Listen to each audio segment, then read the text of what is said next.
Hello बच्चों, welcome back to our channel Bal study में आप लोग का मोस्ट वेलकम करता हूं। तो आज के इस वीडियो में जो हम लोग देखने वाले हैं 12th हिस्ट्री का टॉप 50 ऑब्जेक्टिव क्वेश्चंस। ये गेस क्वेश्चंस है।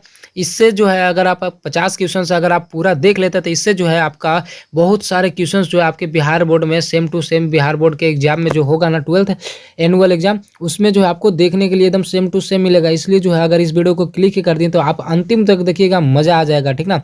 इसको भूलिएगा नहीं, इसको एकदम इतना अच्छा लगेगा ना आपको पढ़ने में भी, और इसको भूलिएगा नहीं क्योंकि ये जो है बहुत इंपॉर्टेंट क्वेश्चन है। यही से जो है आपके एग्जाम में क्वेश्चंस पूछा जाएगा। यही सब क्वेश्चंस जो है बार बार क्वेश्चंस पूछा जाता है, इसलिए इसको याद जरूर रखिएगा, ठीक ना। ये देखिए यहाँ पे देखिए गेस क्वेश्चंस के तौर पे है। अगर ये आप क्वेश्चंस करते, ये आप कुछ क्वेश्चंस अगर करते तभी जो है आप 400 प्लस कर पाओगे, अन्यथा नहीं कर पाओगे, ठीक ना। क्योंकि हिस्ट्री जो है आसान है और इससे हार्ड भी आता है, ठीक ना। आसान भी है और हार्ड भी है। तो हार्ड किसके लिए, जो पढ़ेगा नहीं, और आसान किसके लिए, जो पढ़ेगा, ठीक है। चलिए हम लोग स्टार्ट करते हैं। तो टॉप 50 क्वेश्चन हम लोग करने वाले थे। देखिए आपके सामने पहला क्वेश्चन क्या है। देखिए बहुत अच्छा क्वेश्चन, खतरनाक क्वेश्चन है कि मौर्य वंश का अंतिम राजा कौन था।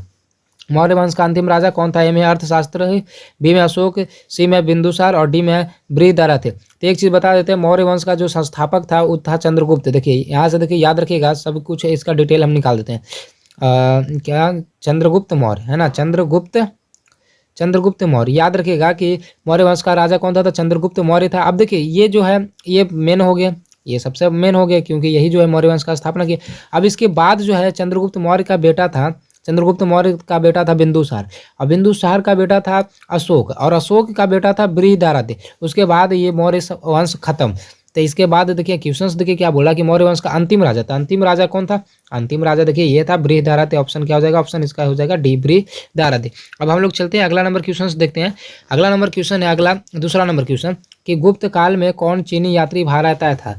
तो गुप्त काल में जो चीनी यात्री था वो था फाहान यानी चीनी यात्री कहने का मतलब चीन का रहने वाला कौन आया था गुप्त काल में, तो आया था फाहान हो जाएगा। ऑप्शन इसका बी हो जाएगा।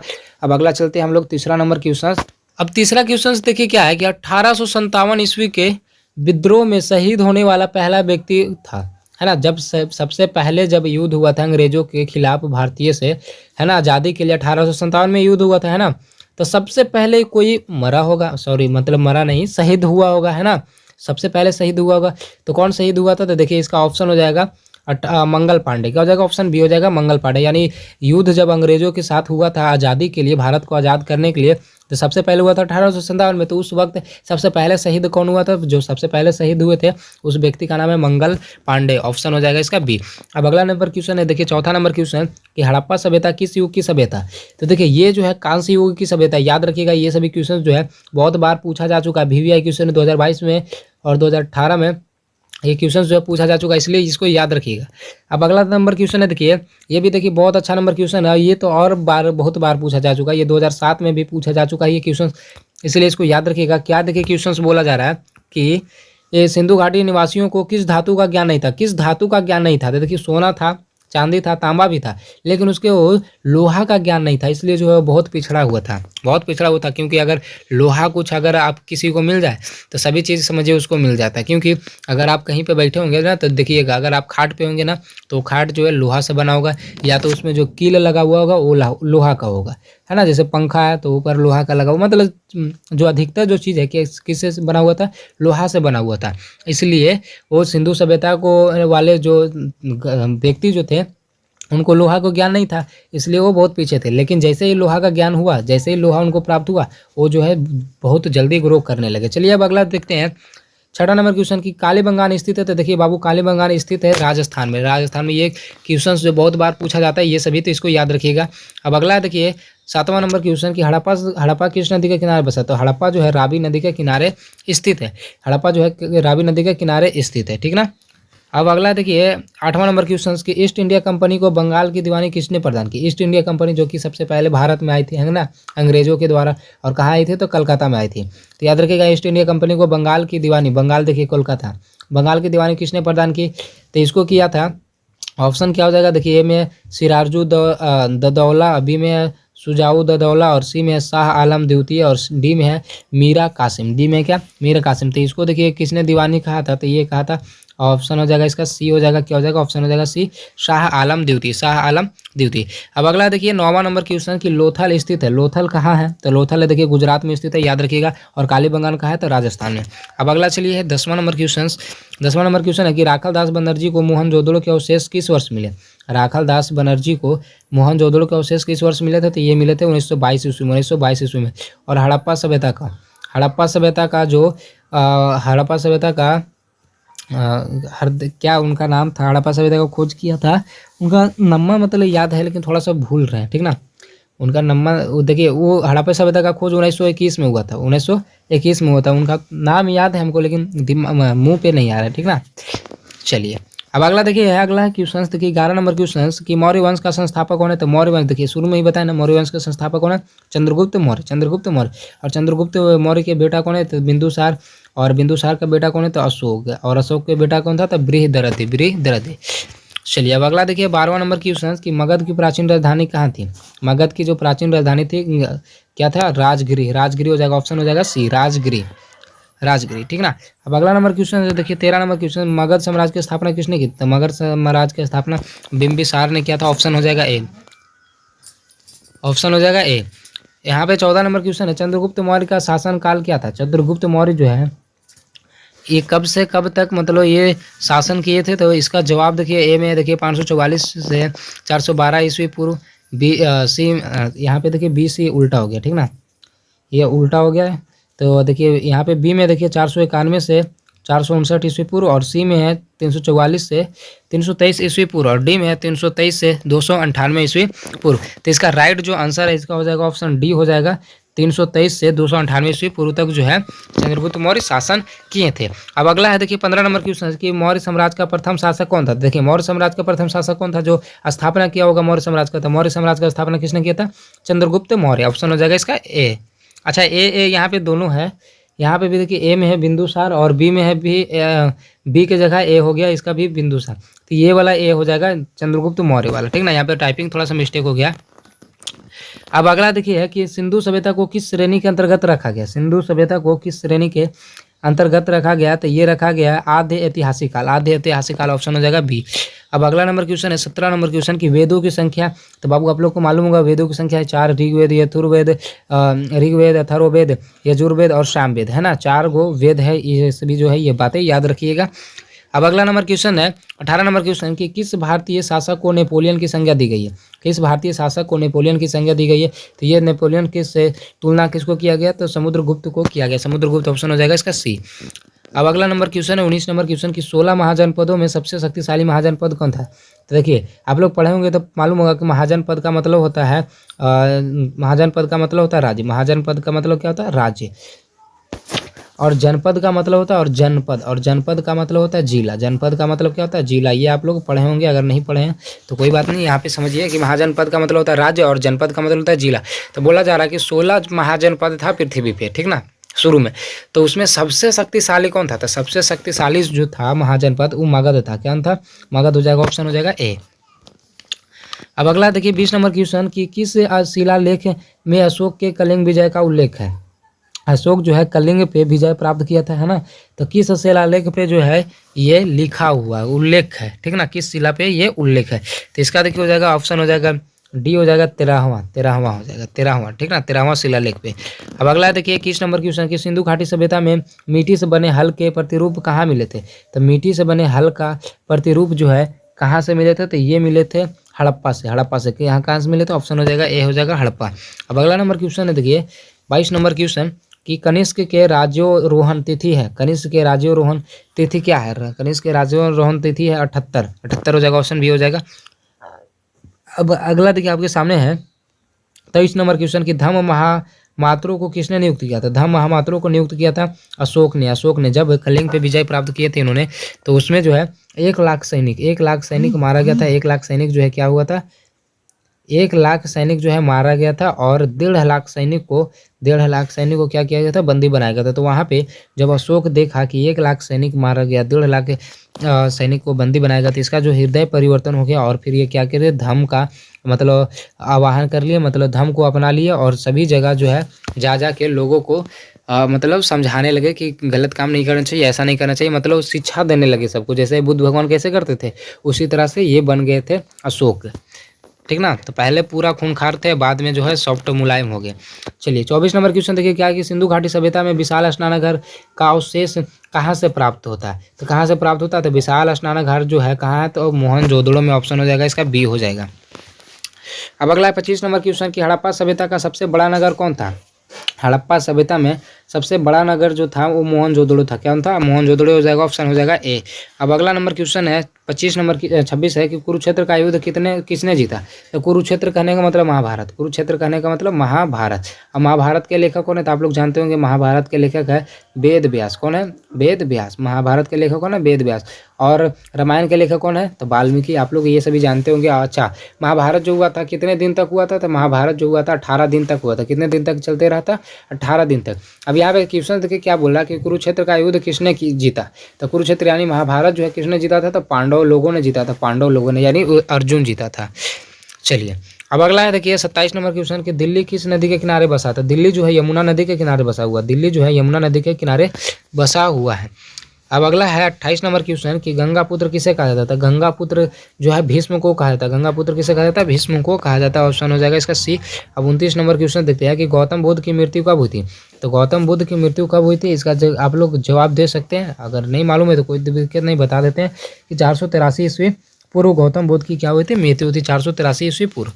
अब अगला है देखिए, अगला है 30 नंबर क्वेश्चन कि महाभारत युद्ध कितने दिनों तक चला था। कि अभी हम आपको बताया था ना कितना दिन तक चला था, 18 दिन तक हो जाएगा, ऑप्शन हो जाएगा इसका डी। इसके बाद है ऑप्शन देखिए क्वेश्चन है 31 नंबर क्वेश्चन कि महाभारत की रचना किस भाषा में हुई। महाभारत की रचना किस भाषा में हुई थी, संस्कृत में, पाली में, प्राकृतिक में, हिंदी में। तो महाभारत की जो रचना हुई थी संस्कृत में हुआ था, ऑप्शन हो जाएगा इसका ए। अब है अगला 32 नंबर क्वेश्चन कि महाभारत किसने लिखा था। महाभारत जो है किसने लिखा था, अभी देखिए बताए थे महर्षि वेदव्यास, महर्षि वेदव्यास, ऑप्शन हो जाएगा इसका डी। अब अगला है देखिए 33 नंबर क्वेश्चन मोहनजोदड़ो का शाब्दिक मतलब क्या होता है। मोहनजोदड़ो का शाब्दिक मतलब होता है मृतकों का टीला। क्या होता है, मृतकों का टीला। मोहनजोदड़ो का शाब्दिक मतलब क्या होता है, मृतकों का टीला हो जाएगा, ऑप्शन हो जाएगा इसका ए हो जाएगा। अब अगला देखिए 34 नंबर क्वेश्चन की जाति का लक्षण नहीं है, जाति का लक्षण नहीं है, तो ये हो जाएगा साम्य बाबू। क्या हो जाएगा, साम्य, ऑप्शन हो जाएगा सी हो जाएगा साम्य। अब अगला नंबर क्वेश्चन है 35 नंबर क्वेश्चन कि किसने सबसे पहले भारत में स्वर्ण सिक्के जारी किए। तो किसने सबसे पहले भारत में स्वर्ण सिक्के जारी किए, तो इसका हो जाएगा ऑप्शन सी हो जाएगा कुषाणों ने। कुषाणों ने जो है भारत में सबसे पहले स्वर्ण सिक्के जारी किए थे। अब अगला देखिए 36 नंबर क्वेश्चन कि वास्को डी गामा भारत कब आया था। वास्को डी गामा जो भारत कब आया था, तो ये आया था 1498 में। और अगर फुल डेट पूछे तो 17 मई 1498 को, 17 मई 1498 ईस्वी को जो है वास्को डी गामा भारत आया था। अब अगला क्वेश्चन है 37 नंबर क्वेश्चन गौतम बुद्ध का जन्म कब हुआ था। तो गौतम बुद्ध का जन्म हुआ था 563 ईस्वी पूर्व, 563 ईस्वी पूर्व, 563 ईस्वी पूर्व। कहाँ हुआ था, तो नेपाल के लुम्बिनी में, नेपाल के लुम्बिनी नामक गांव में होता है, लुम्बिनी, इसको याद रखिएगा, यहाँ पे देखिए जगह नहीं है। नेपाल के लुम्बिनी नामक गांव में जो है इनका जन्म हुआ था 563 ईस्वी पूर्व, और मृत्यु कब हुआ था, तो 483 में, है ना, ईस्वी पूर्व। चलिए अब अगला देखिए 38 नंबर क्वेश्चन भारतीय पुरातत्व का पिता किसे कहा था। तो भारतीय पुरातत्व का पिता जो है अलेक्जेंडर कनिंघम को कहा जाता है। किसे कहा जाता है, अलेक्जेंडर कनिंघम को कहा जाता है, ऑप्शन क्या हो जाएगा इसका बी। अब अगला क्वेश्चन है 39 नंबर क्वेश्चन आपके सामने कि सांची का स्तूप किस धर्म से संबंधित है। तो सांची का जो स्तूप है तो वो बौद्ध धर्म से संबंधित है। किससे संबंधित है, बौद्ध धर्म से हो जाएगा, ऑप्शन हो जाएगा ए। अब अगला है 40 नंबर क्वेश्चन कि लिंगायत आंदोलन का प्रादुर्भाव कहाँ हुआ। लिंगायत आंदोलन का प्रादुर्भाव कहाँ हुआ, तो ये हुआ था देखिए, ये हुआ था, ऑप्शन हो जाएगा इसका बी हो जाएगा, कर्नाटक में हुआ था। कहाँ हुआ था, कर्नाटक में हो जाएगा, ऑप्शन हो जाएगा बी। अब अगला नंबर क्वेश्चन है 41 नंबर क्वेश्चन के सिख धर्म के प्रथम गुरु कौन थे। तो सिख धर्म के जो प्रथम गुरु थे ये थे सिख धर्म के प्रथम गुरु ना, तो हो जाएगा गुरु नानक। और सिख धर्म के अगर 10वें गुरु पूछा जाए, सिख धर्म के 10वें गुरु, तो 10वें गुरु हो जाएगा गुरु गोविंद सिंह। याद रखिएगा कि सिख धर्म के प्रथम गुरु कौन थे, तो गुरु नानक, और सिख धर्म के 10वें गुरु कौन थे, तो गुरु गोविंद सिंह। अब अगला है देखिए 42 नंबर क्वेश्चन कि आदि ग्रंथ साहिब का संकलन किसने किया। आदि ग्रंथ साहिब का संकलन किसने किया, कि ये किए थे, याद रखिएगा, ये याद रखिएगा। इसका हो जाएगा ऑप्शन क्या हो जाएगा, इसका ऑप्शन हो जाएगा देखिए, इसका ऑप्शन हो जाएगा ए हो जाएगा गुरु अर्जुन देव हो जाएगा, ऑप्शन हो जाएगा ए। चलिए अब अगला देखिए क्वेश्चन 43 नंबर क्वेश्चन, सिख धर्म के 10वें गुरु कौन थे। देखिए यहाँ पे पूछा ही जा चुका है और हम अभी देखिए बताए भी थे कि सिख धर्म के 10वें गुरु कौन है। तो सिख धर्म के 10वें गुरु है गुरु गोबिंद सिंह। गुरु गोबिंद सिंह हो जाएगा, ऑप्शन हो जाएगा इसका बी। अब अगला देखिए क्वेश्चन से, अगला क्वेश्चन 44 नंबर क्वेश्चन है, रामानंद के शिष्य कौन थे। तो रामानंद के क्वेश्चन शिष्य जो थे इनमें से सभी यानी रैदास, कबीर, धन्ना एवं पीपा तीनों थे, यानी इसमें हो जाएगा ऑप्शन डी हो जाएगा इसका। देखिए यहाँ तक हम लोग 44 क्वेश्चन कर लिए और आपको मज़ा भी आ रहा होगा क्योंकि ये सभी जो है एकदम वीवीआई क्वेश्चंस। आप लोग क्वेश्चंस को देख के भी समझ रहे होंगे कि ये सभी जो है वीवीआई क्वेश्चंस है। अगर आप लोग ऐसा ही क्वेश्चंस और सभी सब्जेक्ट का करना चाहते हैं तो चैनल को सब्सक्राइब नहीं किया तो चैनल को सब्सक्राइब कर लीजिए, ताकि कुछ भी वीडियो डाले तो आपके पास नोटिफिकेशन पहुँचे। और अगर आप नोट्स लेना चाहते हैं ये सभी का, तो इस नंबर पर देखिए 99035440 इस नंबर पे जो है आप मैसेज कर सकते हैं और इसका नोट्स प्राप्त कर सकते हैं। इसका आपको पे करना पड़ेगा, ये अभी घटा हुआ है, इसका आपको पे करना पड़ेगा मात्र 99 रुपये में। आप जो है इसका पीडीएफ सभी चीज़ का ले सकते हैं, एक ही चीज़ नहीं सभी चीज़ का आप पीडीएफ ले सकते हैं, ठीक ना। इसका नोट्स भी मिल जाएगा, ऑब्जेक्टिव भी मिल जाएगा, गेस सब्जेक्टिव भी मिल जाएगा, यहाँ पे सभी कुछ मिल जाएगा मात्र 99 रुपये में, ठीक ना। तो आप इस मैसेज पे अगर आपको कुछ पूछना है तो इस नंबर पे जो है आप कॉल या मैसेज कर सकते हैं और उसके बाद जो है आप इंक्वायरी लेकर आप ग्रुप में ज्वाइन हो सकते हैं, ताकि वहाँ पे आपको जो है सभी चीज़ का नोट्स मिल जाए और पीडीएफ। चलिए अब अगला है कि 45 नंबर क्वेश्चन, संत कबीर का जन्म कहाँ हुआ था। संत कबीर का जो जन्म है देखिए यहाँ पे ऑप्शन डी देखिए छूटा हुआ है, ऑप्शन डी जो है यहाँ पे छूटा हुआ, तो यहाँ पे ऑप्शन हो जाएगा बी हो जाएगा वाराणसी, ऑप्शन हो जाएगा बी वाराणसी, ऑप्शन डी यहाँ पे नहीं है, ठीक ना, कोई बात नहीं। तो याद रखिएगा संत कबीर का जन्म कहाँ हुआ था, तो हो जाएगा वाराणसी। अब अगला नंबर क्वेश्चन है 46 नंबर क्वेश्चन कि शेख मोइनुद्दीन चिश्ती की दरगाह स्थित है। शेख मोइनुद्दीन चिश्ती की दरगाह स्थित है, ये जो है कहाँ है। तो ये है ऑप्शन हो जाएगा इसका डी हो जाएगा, ऑप्शन क्या हो जाएगा डी हो जाएगा कि अजमेर में। कहाँ हो जाएगा, अजमेर में हो जाएगा, ऑप्शन हो जाएगा इसका डी। अब अगला नंबर क्वेश्चन है देखिए 47 नंबर क्वेश्चन कि महावीर का जन्म हुआ था। महावीर का जन्म जो है कहाँ हुआ था, महावीर का जन्म कहाँ हुआ था, तो ये हुआ था देखिए ऑप्शन हो जाएगा इसका सी हो जाएगा। महावीर का जो जन्म हुआ था ये हुआ था कुंडलवन वैशाली में, कुंडलवन वैशाली हो जाएगा, ऑप्शन सी हो जाएगा कुंडलवन वैशाली, ऑप्शन सी। अब लास्ट 2 क्वेश्चन बचा है, 3 क्वेश्चन बचा ना, तीनों को हम लोग जो है जल्दी से करने वाले हैं, ठीक ना। तीनों का देखिए जवाब क्या हो जाएगा। पहला देखिए 48 यानी है कि बुद्ध के बचपन का नाम क्या था, तो बुद्ध भगवान के बचपन का नाम तो आप लोग जानते होंगे ना, सिद्धार्थ था। और ये राहुल जो है, और ये राहुल है जो किसका बेटा का नाम है, तो ये बुद्ध भगवान के बेटे का नाम है, ठीक ना, राहुल, याद रखिएगा। अब अगला नंबर क्वेश्चन 49 नंबर क्वेश्चन है कि श्वेतांबर और दिगंबर का संबंध किस धर्म से है। तो श्वेतांबर और दिगंबर जो है इनका संबंध जो है जैन धर्म से है। किससे है, जैन धर्म से, ऑप्शन हो जाएगा डी।